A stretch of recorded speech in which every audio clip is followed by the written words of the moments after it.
I first encountered the Sowerby Bridge Geese before moving to the town. I was on a bus heading to the primary school in Ripponden, where I worked as a teaching assistant. As we squeezed through the junction at the Royal Lofts, a troop of white geese marched across the road, cars stopping to let them pass. My boss surprised me by saying that what I'd seen was quite normal. "You'll soon get to know the Sowerby Bridge Geese," she assured me. "They're local celebrities." Indeed they are. Riverbank regulars, often seen crossing roads, the geese have waddled their way to becoming the avian ambassadors of Sowerby Bridge.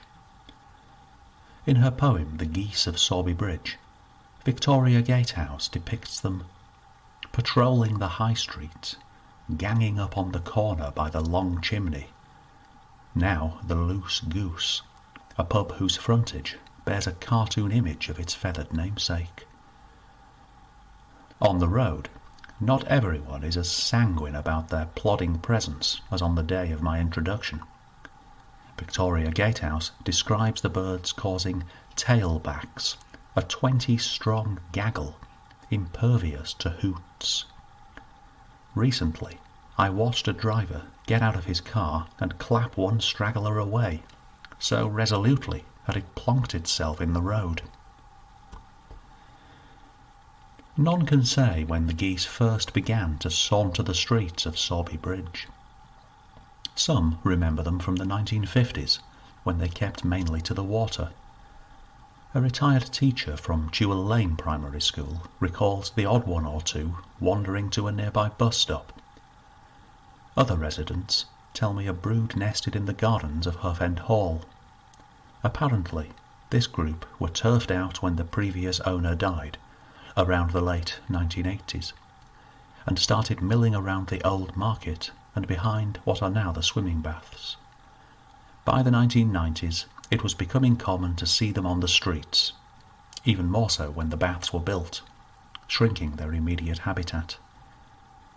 By the time I moved here in 2012, the geese were stars of their own Facebook page, represented on cushions and mugs, and even featured on regional TV.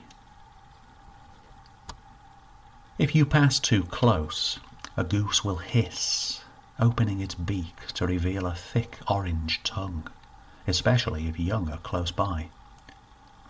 But generally, the geese are relaxed about the presence of humans, and it's often possible to observe their natural behaviours, perching on the towpath on one leg like acrobatic clowns, nibbling grass, or basking in the sunshine overlooking the canal, or crossing its waters with swan-like grace. For all their street-strolling comedy, these are quite majestic birds when seen close up. Snowy folds of feathers wet with raindrops, heads buried in wings as they drowse by the canal or ponder the ripples of the river through eyes of dusty blue. The Sowerby Bridge geese are both entertaining and calming to see, humorous, unusual, yet reassuringly familiar. It's quite impossible to imagine the town without them.